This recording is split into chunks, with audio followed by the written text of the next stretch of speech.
Good morning, everybody, and welcome to the group coaching call slash lecture for February 1st, 2025. Today, I'm just going to do a run through of some things that you can expect for the people that are on tier one and two, and some of the people that are on tier three as well. As you're getting to the end, some of you finished up your program last week and began a new block. Some of you, or finish up your block. Some of you that are on the tier one, tier two, are finishing up your program this week, and you'll be starting an entirely new program. Uh, some of you, this will be the first program that you've finished up. If you started on a little bit longer program or jumped in a little bit later. Some of you, this will be the second program that you've went through. So the same sort of thing as normal whenever you switch blocks or switch between programs. Touched on this last week too because we had some people transitioning as well. Is at the bottom, make sure you check your tabs, see if the warm ups have changed. Sometimes they will, sometimes they won't. Check your um, other tabs too, just to see if anything else has been added for you. Um, and always make sure that you're reporting over there in that client notes column so that I know what to do for you. So those basic things that I always harp on, just make sure you do those. Um, Many of you, as far as the way the programming is evolving over time, many of you are being assigned programs that are more advanced or focused on more athletic movements or more high force production movements as you've developed a base. So this is basically what we talk about as block periodization, and that's just a meaningful progression in training over time. So you're not just redoing the same 6 or 8 or 10 or 12 week training program over and over again. You're doing a block of training or a training program, and then rather than just repeat through the same broad cycle, although that will be the tendency and the overall pattern that ends up auto regulating if we look at things over a multi year period, then most of the time it will end up cycling back through in a relatively similar pattern. But we're dialing things in and making sure that we make the right move. And if you just follow normal patterns, you'll get very far. If you can pay a little bit more attention to things and decide which direction to go, it's kind of like knowing the shortcuts to the town.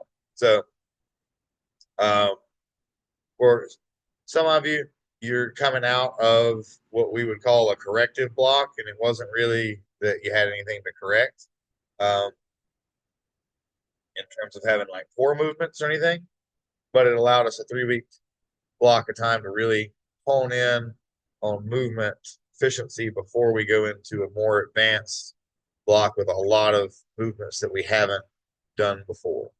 Um, so that's the general expectation that you should have moving forward. Um, and typically, when we look at block periodization, you've got a period at the beginning that focuses on just building a foundation, stability, being proficient at the movement. Once you're past that point, you don't really have to do that all the time over and over again. And I know I just talked about dialing in the proficiency of some of those movements, but we're talking about a much smaller margin of error when we're going back through that corrective block and the application that we did it for the people that are participating in this. Um, Now, the same application of that corrective block to a beginner population would be fitting for what I'm talking about here too, though.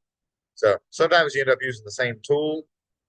It's just refined a little bit differently. So those of you that just finished up the corrective block, there would have been some tweaks in there to dial it in for you, either for how many days a week training or for what your specific needs were. So um, when we're talking about specific needs there, again, a lot of things do auto regulate to a loading pattern, but knowing when to intentionally pull back and deviate from that pattern or intentionally add to that pattern based off of the athlete response is very important. Then also dialing in movements. Not all the same movements feel great for everybody. There's a huge overlap, right? Everybody wants to be able to squat in some way, shape, or form. but it doesn't have to be a barbell squat. Um, it can be a safety squat, bar squat. It can be a goblet squat. It can be all kinds of different squats. Maybe you don't squat well at all. Maybe trap bar deadlifts. Um, but you got to cover those bases somehow. Um, Everybody needs to do some sort of pressing. It doesn't have to be a barbell bench press, but you need to be able to press in a couple different planes, right? You need to be able to pull stuff to you, a couple different planes, vertically, horizontally. So a lot of these things are just very basic, uh, overarching tenets. However, you'll see these things dial in. If you ever want to see the stock version of the program before, I would have tweaked it for you too, so that you can understand the difference or the changes that I've made and see like, oh, so this is something that like was pretty expected and common, or you can see where, and so maybe you did the same thing, um, and then some of the stuff you'll see, oh, I didn't do that. I did this instead. You're like, I wonder why. So you can think through that. You can understand your own training a bit better there too. So, um, so I don't include that because I don't want to bog people down and confuse them with stuff, and I don't want to get in their heads and make them think, oh, why didn't I get to do? So I don't always include those, but if you ever want to see it, I don't mind to send it over at all. Just shoot me an email, or text, or drop something in the group on Facebook, and we'll get it to you for the learning sake of it. Um, but obviously, follow the customized version for you. There's a reason that I spent the time to customize. So, um, moving forward, too, I would like some suggestions. If anybody has any suggestions or what they would like to see, both on the Facebook group as far as things that I share with the group, as well as additional educational resources for the private page on the NTBFW website. Uh, the my, the training log that I keep for myself is available on the NTBFW website on the private page, um, as well as the library of these calls. But if there's anything else that you guys want to see, if there's any, and there's also the exercise index, obviously, that grows as we add some exercises to it.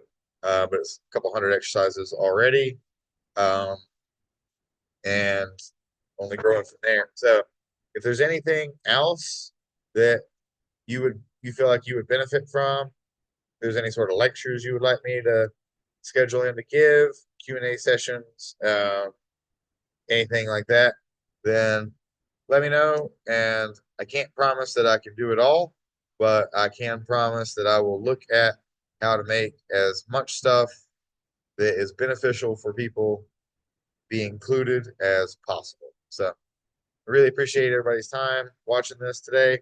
This wasn't as informational in a lot of ways, kind of broad stroking a lot of the stuff that we've discussed before, and just making sure everybody stays logistically on point. As far as this next week moving forward, the three things that I would like everybody, regardless of what tier you're in, to focus on would be to tell me the one thing. You can put it in your Google Doc, you can put it on the group, wherever, but tell me the one thing that you find the most enjoyable in training currently, whatever movement that may be, whatever it may be, however you want to conceptualize. It doesn't have to be a movement, it could be a whole day, it could be whatever. Um, but what gets you the most excited right now? And then the second thing is I want everybody to focus on how can I make myself that excited for other things? Like what, or if there's something that you really dread, then how can you take whatever is making you excited about this other thing and make it related to that, so that you can gain a little bit of appreciation for the things that aren't so fun. Because at the end of the day, everything is easier when it's fun. So that's a psychological strategy that I like to use to make myself appreciate some of the menial things that are necessary. Um, for example, I don't really like um, when I have to, do all of the cleaning and organizing and whatnot to make the meal prep and to make getting all the food in that I need to eat happen, but you have to do it. And so you just relate it back to that. I know that's a pretty basic thing because everybody has to eat. But um, anything that it could be, if you hate deadlifts, but you love squats, but you always fall forward when you reverse your squat, then you start thinking of deadlifts as the way to fix your squat. Get really good at the deadlift, and you'll be better at squats. And usually you can draw those connections in your mind and see how everything connects and contributes to each other. And that's beneficial to making the deadlift day psychologically more easy and enjoyable. So find something. It doesn't even actually have to be in training. I'd prefer for you to try it on some training application, but you can use this in life too, right? Um, and then a third thing is that I would say um, I would really appreciate any sort, because I don't take criticism as a negative. I take criticism as somebody taking time out of their day to tell me something that could be better. So if there's anything that you can think of to critique either the way that I present these calls, the way that I present even feedback to you, anything like that, if you can tell me something that I can do better for you, I would really appreciate that so that I can do better for you in every way possible. Appreciate you guys.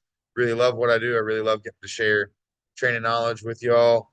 Um, and also, if there's any other time, I know I've put some stuff on the groups before, but if there's any other time that we can get more people participating in the weekly coaching calls or the Q&A sessions, then let me know what time works for you, and we'll present it. And if you're not, if you're not super keen on being loud within a group or whatever like that, you prefer to, have more of a side conversation with me, shoot me a text to tell me what time would work for you, and I'll just see what times work for everybody and see what we can get going so that it's a little easier for everybody to get to these calls. So hope everybody enjoys the rest of their Saturday, rest of the weekend. Have a great day.